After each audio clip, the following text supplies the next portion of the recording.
제가 예전에 TV에서 이런 질문을 하는 것을 한번 본 적이 있어서 다시 오늘 말씀을 준비하면서 그 질문이 생각이 났었습니다. 이제 내게 주어진 시간이 딱 1년밖에 없습니다. 그 1년 동안 꿈을 이루기 위해서 노력하시겠습니까? 아니면 5억을 받아 사용하시겠습니까? 라는 질문이었습니다. 나에게 이제 주어진 시간이 1년밖에 없다면 그래도 나는 꿈을 이루어 보겠다고 노력하겠다라고 하는 사람도 있었고 5억을 가지고 내가 그동안 하지 못했던 것을 마음껏 누려보겠다라는 사람들도 있었습니다. 근데 같은 질문을 이번에는 부모님들에게 질문하였습니다. 근데 부모님들의 대답은 어떠했냐라면 전부 다 5억을 받겠다라고 이야기를 합니다. 그리고 나서 부모님들이 왜 5억을 받겠다라고 이유를 설명을 하는데 참 많은 감동을 받았습니다. 부모님들은 5억을 받아서 자녀를 위해서 전적으로 사용하겠다라고 다 한결같이 이야기를 했습니다. 내가 그동안 우리 사랑하는 자녀들에게 제대로 뒷받침도 못해 주었었는데 그 5억을 가지고 자녀들을 위해서 사용하겠다라고 합니다. 먼저 질문을 받았던 자녀들은 나를 위해서, 내 꿈을 위해서 1년 동안을 보내겠다라는 사람도 있었고 5억을 가지고 내가 그동안 하지 못했던 것을 하겠다라고 하는 사람도 있었지만 부모님들은 그렇지 않았다라는 거죠. 부모님들은 그 모든 것을 나를 위해서 쓰는 것이 아니라 내 사랑하는 자녀를 위해서 내가 그것을 사용하겠다라고 대답을 했습니다. 그렇다면 하나님은 어떠하실까라는 생각들을 해보게 되었습니다. 하나님께서는 가장 사랑하는 그 외아들 우리 주 예수 그리스도를 우리에게 보내어 주셨을 때에 아마 우리를 사랑하는 마음으로 이 땅에 보내어 주신 줄로 믿습니다. 오늘 우리가 함께 읽었던 누가복음 15장의 말씀은 우리가 참 많이 들었고 잘 알고 있는 내용입니다. 오늘 우리 탕자의 비유는 둘째 아들이 자기 아버지의 재산을 내가 이제 아버지가 돌아가시면 결국 유산으로 받을 것을 알고 미리 아버지에게 요청을 합니다. 이 재산을 나에게 유산으로 먼저 달라라고. 그리고 그 아버지는 그 아들에게 또 유산을 물려주었는데 결국 그 아들이 오늘 우리가 함께 읽은 대로 그 유산을 가지고 다 사용하게 되고 자신을 위해서 제대로 쓴 것이 아니라 허랑방탕한 삶을 살게 되었다라는. 그리고 나서 내게 이제 돈이 없자 이제 한 사람에게부터 돼지를 이제 치게 되었는데 돼지 먹는 쥐업 열매조차 내게 없어서 우리 아버지 집에는 하인이어도 풍족하게 먹고 하였는데 나는 이렇게 굶어 죽게 되는구나 라며 자신의 삶을 한탄하면서 이제 내가 아버지의 아들로 가는 것이 아니라 하나의 종으로 아버지께 돌아가야겠다라는 마음을 가지고 아버지께로 갑니다. 근데 오늘 성경에서 제가 말씀을 읽으면서 또 준비하면서 뭐라고 기록된 것이 제 마음에 와닿았냐라면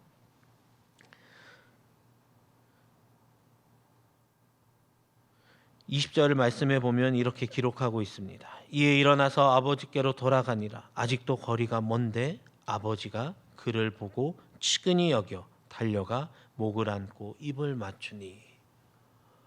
아버지는 둘째 아들이 집을 떠났을 때부터 계속 늘 돌아오기를 바라고 있었다라는 생각이 들었습니다. 왜냐하면 둘째 아들이 이제 마음을 먹고 아버지께 돌아갔을 때에 성경 뭐라고 기록하고 있냐라면 아직도 거리가 먼데 아버지는 그를 보고 측은히 여겨 달려가 꼭 안아주었다라고 이야기를 합니다. 멀리 있는 그 아들도 아버지는 알아봤다라는 겁니다. 멀리 있음에도 불구하고 우리 아들이 언제 오나 늘 바라보고 있었기에 그 아들이 돌아오는 것을 가장 먼저 알 수 있었다라는 겁니다.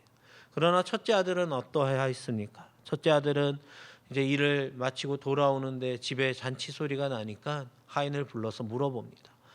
이게 대체 무슨 일이냐? 무슨 일이 우리 집에 있느냐라고 했을 때에 당신의 아우 동생이 돌아와서 아버지께서 이렇게 기뻐하며 잔치를 준비하였다라고 이야기를 합니다.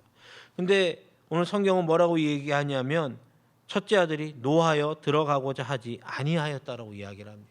근데 왜냐하면 첫째 아들이 아버지에게 이렇게 이야기합니다. 나는 아버지 곁에서 오랫동안 있었는데 아버지 나한테 아무것도 이런 잔치를 베풀어 준 적도 없지 않느냐라고 이야기를 합니다.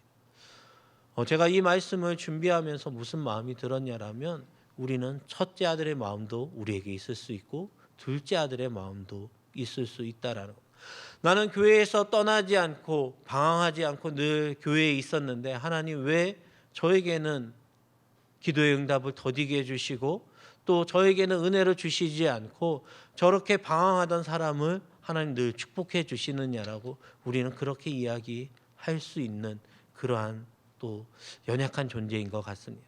또 하나는 우리가 여러 가지 작은 시험에도 넘어져 또 하나님을 멀리하였다가 세상에서 넘어지고 쓰러지고 결국은 다시 아버지 집으로 돌아오는 경우가 있을 것 같습니다. 근데 하나님은 어떠한 마음으로 우리를 기다리실까라는 생각들을 하게 됩니다. 첫째 아들이냐 둘째 아들이냐 그것이 아니라 하나님 우리에게 원하시는 것은 우리로 하여금 늘 하나님 전에 거하며 또 아버지의 뜻을 알아서 많은 사랑들을 베풀어 주는 것을 우리에게 원하시는 줄로 믿습니다. 올해 2024년 우리 명성교회에 주신 하나님께서 주신 표 또 주제 성구가 무엇이냐라면 복음에 참여하는 교회입니다. 우리가 어떻게 하면 복음에 참여할 수 있을까요? 내 옆에 있는 아직 하나님을 알지 못하는 사람들에게 우리의 마음이 있어야 우리가 그들에게 복음을 전할 수 있을 것 같습니다. 그들을 사랑하는 마음이 있어야 그들을 아버지 집으로 데리고 올 수 있을 것 같습니다. 우리가 12월 마지막 주일과 또 1월 첫 주일에 러빙 축제로 또 예배를 드렸습니다. 근데 제가 이제 러빙 축제에서 세가족으로 등록한 분들 중에 저희 교구에 어떤 분이 있었냐라면 지방에서 이제 따님에게 따님 집에 잠시 오셔서 이제 등록을 하신 분이 있었습니다.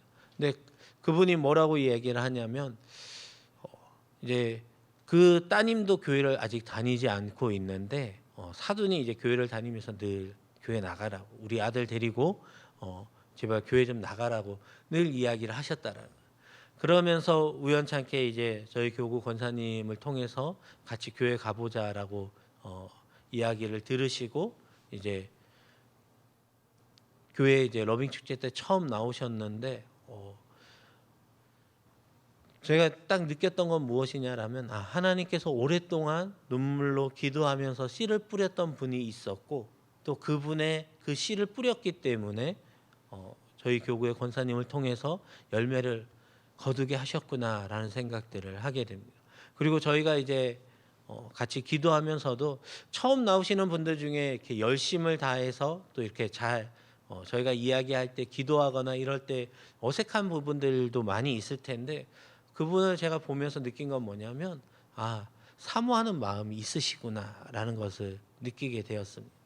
우리가 누군가에게 복음을 전한다라는 것은 내가 그 사람이 언제 교회에 나올 수 있을지 알 수 없지만 우리가 씨를 뿌리면 하나님은 결국 열매를 걷게 하여 주시는 줄로 믿습니다.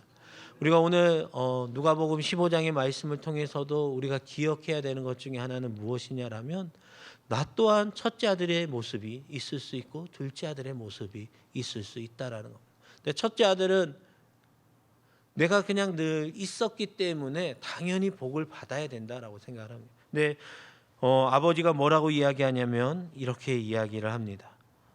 31절에 아버지가 이르되 너는 항상 나와 함께 있으니 내 것이 다 내 것이로되라고 말씀하고 있습니다. 제가 말씀을 준비하면서 이 말씀이 참 마음에 와닿았습니다. 하나님이 우리에게 은혜를 주시지 않는 것 같아 보였지만 늘 주의 성전에 거하면 하나님께 갖고 있는 그 모든 것이 다 우리의 것이다라는 거예요. 우리는 무언가 특별한 것을 받아야만 내가 하나님에게 큰 은혜를 받았다라고 이야기할 수 있지만 우리가 이렇게 아버지 집에 나올 수 있는 것, 우리가 이렇게 새벽에 나와 하나님께 예배드리고 기도할 수 있는 것, 그것이 하나님 우리에게 주신 가장 큰 은혜인 줄로 믿습니다. 저희가 이제 교구를 섬기다 보면 참 많은 장례들이 있습니다. 그리고 그 장례를 또 준비하면서 어떤 마음이 있냐라면 어떤 가정들은 참 감사함으로 또 하나님께서 이 땅에서 우리 사랑하는 부모님을 하나님께서 맡겨주신 귀한 사명들을 잘 감당하게 하시고 이제 가장 행복한 곳인 저 천국으로 불러주시기에 온 가족들이 기뻐하며 또 감사하며 그 장례를 치르는 경우들도 보게 됩니다. 그러나 또 어떤 경우들이 있냐라면 아직 형제들이 다 믿지 않다 보니까 장례를 하면서도 이렇게 다툼이 있는 경우들이 간혹 있게 됩니다. 그래서 제가 예전에 한번 그런 적이 있었습니다. 포항이었었는지 정확히 기억은 나지 않는데 몇 해 전에 이제 지방에 장례를 갔는데 그때 한 상주분이 그런 얘기를 하시더라고요. 목사님 찬송가는 안 불렀으면 좋겠습니다. 그래서 저는 그 얘기가 무슨 얘기인지 잘 모르고 일단은 그때 또 코로나 기간이고 해서 일단 알겠습니다 하고 예배를 이제 잘 드리고 나서 이제 저희 교구 식구분하고 이제 이야기를 하면서 무슨 얘기를 하셨냐라면 목사님 그래도 목사님은 승리하셨습니다. 제가 앞에도 이해가 안 됐었는데 갑자기 승리하셨습니다. 그러니까 그것도 이해가 안 되는 거예요. 그래서 무슨 이야기신가요? 라고 여쭤보니까 목사님 저희 이제 그 상주분이 이제 둘째 가정이셨는데 저희 여동생 교회에서 왔는데 쫓겨났다라는 거예요. 예배도 못 드리고 쫓겨났는데 그래도 목사님은 예배를 드리셨기 때문에 승리하셨습니다. 그런 얘기를 하시더라고요. 제가 보면서 참 마음이 많이 아팠습니다. 하나님 앞에 예배 드릴 수 있는 것이 얼마나 큰 은혜이고 또한 모든 가족들이 같이 신앙생활을 한다는 것이 참 얼마나 우리에게 주신 하나님의 큰 은혜인가를 제가 그때 한번 다시금 깨닫게 되었습니다. 저희가 이제 수요일마다 이제 담임 목사님께서 중보기도 하시면서 교회를 위해서도 기도하시고 나라를 위해서도 기도하시고 또 우리 성도들의 어려운 문제들을 위해서 기도하십니다.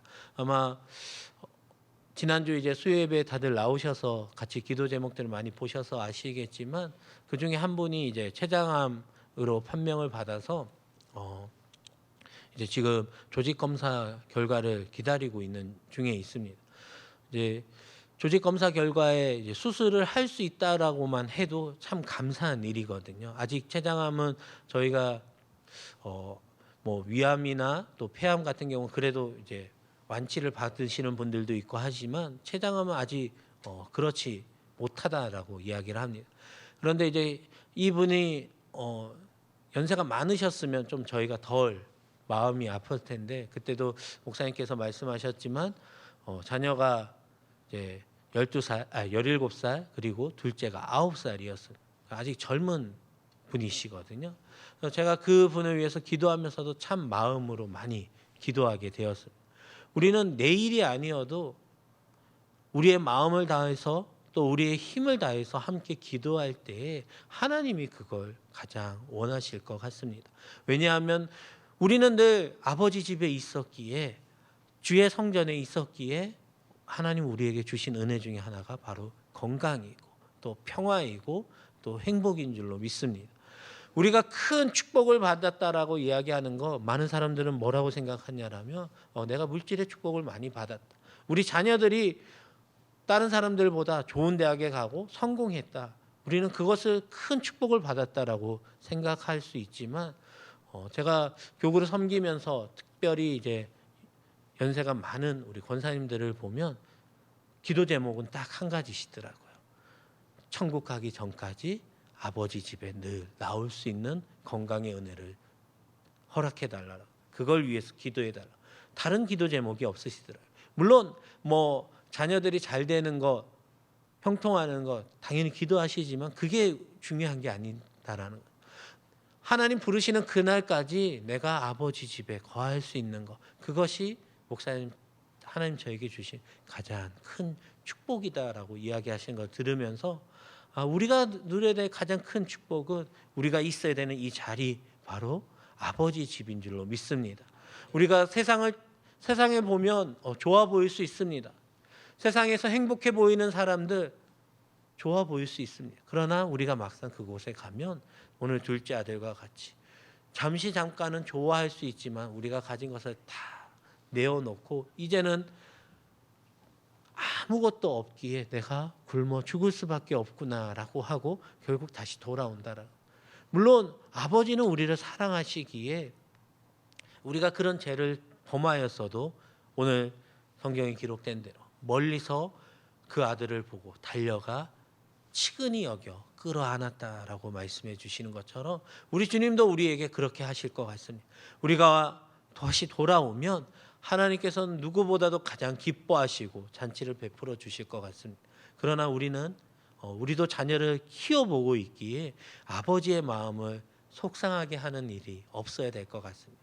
그리고 첫째 아들처럼 내가 늘 아버지 집에 있지만 그 마음 가운데 사랑이 없다라면 우리는 아버지 집에 늘 거하고 있는 것이 하나님을 기쁘시게 할 수는 없는 것 같습니다. 우리가 사랑이 있어야 하나님, 우리 사랑하는 아들이, 둘째 아들이, 우리 내 동생이 이렇게 건강하게 다시 돌아온 거 너무 감사한 일이니 아버지 이렇게 잔치를 베풀어 주시는 거 너무 잘하셨더라. 그 마음을 이해하고 같이 기뻐했더라면 아마 첫째 아들에게 하나님께서 또 그 아버지가 얼마나 더 기뻐했을까라는 마음이 있습니다. 우리는 성전에서 예배를 드리면서 나보다 뒤늦게 왔던 우리 새로운 새 가족들이 잘 된다라면 왜 저 사람은 나보다 신앙생활 한 지 얼마 안 되는데 하나님 저렇게 은혜를 많이 주실까? 우린 그런 마음이 아니라 하나님 저렇게 새로운 분들 교회 나올 때에 얼마나 힘들었는데 아버지 집으로 다시 돌아오기 위해서 얼마나 많은 사람들이 눈물로 기도했는데 하나님 더 많은 은혜를 베풀어 주시고 우리 교회에서 믿음의 뿌리를 잘 내려서 하나님을 가장 기쁘시게 하는 귀한 하나님의 백성 되게 해달라고 우리는 그런 마음을 갖고 같이 기도할 때에 하나님께서 우리의 그 마음을 보시고 우리의 그 중심을 보시고 우리에게 은혜 주실 줄로 믿습니다. 이제 말씀을 정리하도록 하겠습니다. 우리는 2024년에 여러 가지 기도의 제목을 가지고 기도할 것 같습니다. 물론 저도 많은 기도의 제목들이 있지만 우리 마음 가운데 있어야 되는 가장 첫 번째 기도의 제목은 하나님 2024년 한 해에 저희가 하나님을 가장 기쁘시게 하는 한 해가 되게 하여 달라라고. 하나님 우리가 있어야 되는 은혜의 자리, 예배의 자리, 기도의 자리에 우리가 늘 있음으로 인하여서 하나님 제가 늘 아버지 집에 있었는데 왜 저에게는 이러한 잔치를 베풀어 주시지 않느냐라고 원망하는 마음을 갖고 있는 것이 아니라 하나님 제가 다른 곳에 넘어지고 쓰러지지 않고 늘 하나님만 바라볼 수 있게 해주셔서 감사합니다. 전 오늘도 이렇게 아버지 집에 나온 것이 너무 행복하고 감사합니다. 우리 늘 그런 마음을 가지고 믿음 생활을 할 수 있도록 하나님 우리의 마음 가운데에 믿음을 허락해 주시고 기쁨을 다하여 주시고 예배를 드리는 것이 우리에게 늘 감사와 행복이 끊이지 않게 해달라고 기도할 때에 올 한 해에도 하나님께서 우리 걸음걸음마다 함께하여 주시고 은혜 주실 줄로 믿습니다.